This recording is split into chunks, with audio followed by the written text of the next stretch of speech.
My purpose for this experiment is just to demonstrate how material from calculus, such as limits and integrals, which I'll be using in this experiment, can be applied to everyday life and to something as simple as emptying out a water bottle or emptying out a cup, which I'm using in this case. So in my video, I'm going to be taking a cup and I'm going to fill it all the way to the top with water, and there's a hole in the cup. And so when I let go of the hole, I'm going to be predicting, using integration, how long it will take the water to empty out from the top of the cup to the top of the hole. So then it's safe to say that the rate at which the volume of the water is changing is dependent on the rate at which the water is leaving the cup. And we can write this in mathematics, and we can show that the derivative of the volume of water, and the volume of water is actually a value of time, because as the water leaves the bottle, the volume of the water is actually going to change. And that's equal to negative z, and that's the rate of the water that's leaving the bottle, and the negative sign indicates that the water is actually leaving. So we also know that the cross-section area of the bottle, which would be this down here, or we can see in the picture, this cross-section area of the bottle is constant, and we can use AB to represent that.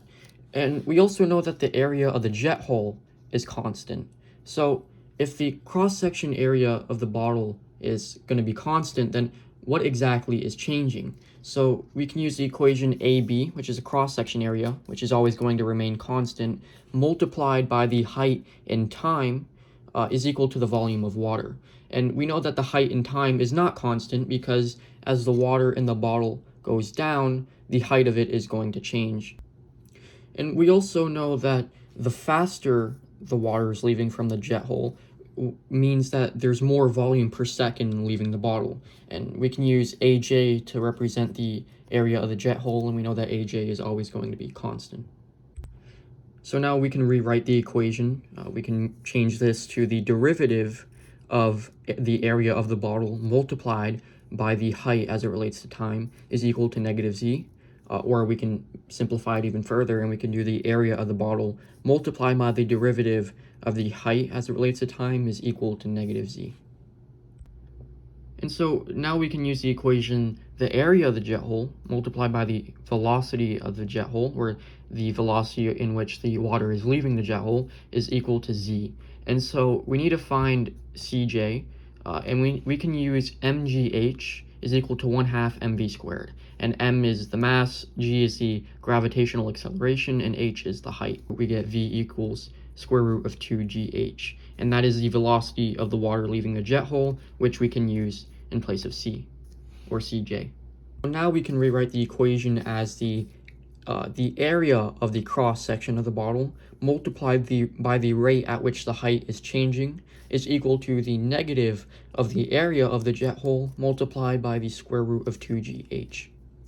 So now we can rewrite this equation even further, and we can say that the rate at which the height is changing is equal to the negative of the area of the jet hole divided by the area of the bottle multiplied by 2g, and then the square root of 2g, excuse me, multiplied by the square root of ht. And we know that this isn't changing, so this is going to remain constant the entire time, and so we can simply use k to represent this part of the equation. And so then we can rewrite it even further, and we can say that the rate at which the height is changing is equal to the negative of k, and remember k is this, multiplied by the square root of h. So now we can go back to the constant k, and we establish that k equals the area of the jet hole divided by the area of the cross-section of the bottle multiplied by the square root of 2g. Now, we know that the area of the jet hole divided by the area of the cross-section of the bottle is equal to pi r j squared divided by pi r b squared. And so we can turn that into dj squared divided by db squared. And so we can rewrite the constant k equal to the diameter of the jet hole squared divided by the diameter of the bottle squared multiplied by the square root of 2g. Now for this equation, we can multiply both sides by dt, and we can divide both sides by h, and that would come out to 1 divided by the square root of h times dh equals the negative of k times dt. And so now we can integrate, and we can set the initial conditions of it, and we can set the start time and the end time, and that would eliminate the plus c, the plus constant that we have at the end, because it would make it a definite integral.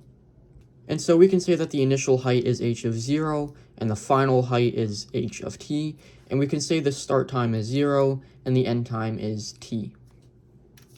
We can simplify the 1 divided by square root of h even further by saying h to the negative 1/2 times dh, and then we can solve that integral by saying 2 times the square root of h, and our limit is h of t and h of 0. And then for the other side, we can move negative k outside of the integral, and we can do the integral multiplied by dt, which would end up being just t, and then we can just say negative k times t, and our limit is t and 0, and then we can simplify this even further by saying 2 times the square root of ht minus the square root of h0 is equal to negative k times t. So this is what we just got up here, and then we can simplify this even further by dividing by 2, and that would give us square root of ht minus square root of h of 0 is equal to negative 1/2 k times t. And then we can bring negative square root of h times 0 to the other side and just simply add it. And then we can square root both sides, and that would give us, or it's not square root, we can square both sides, and that would give us h times t, or h of t, is equal to square root h of o minus 1/2 k times t, and then all of this squared.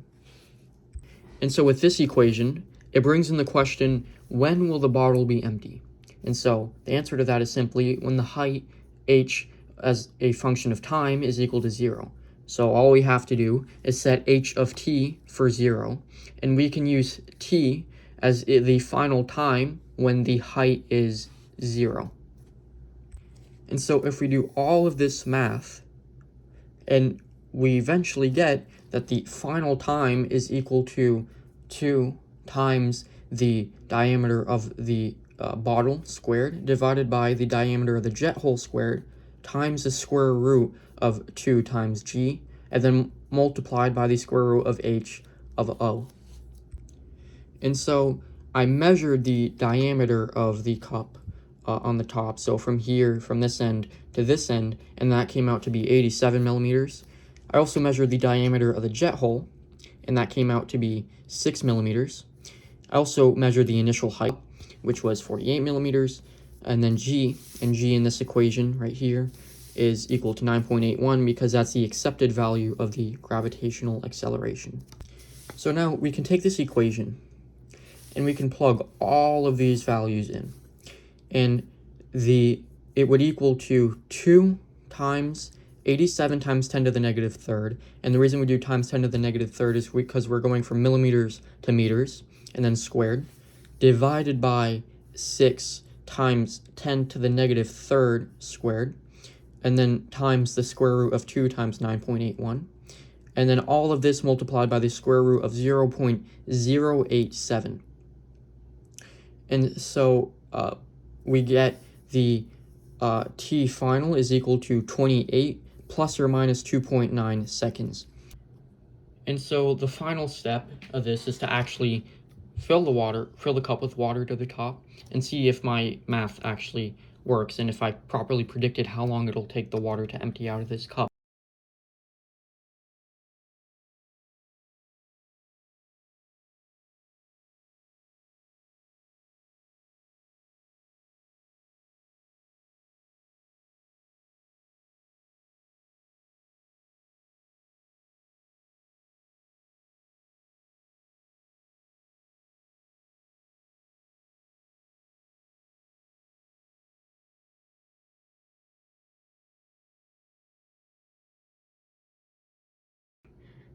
And so the final time came out to approximately 28.21 seconds, and we almost exactly predicted 28 seconds plus or minus 2.9 seconds, so our math was spot on.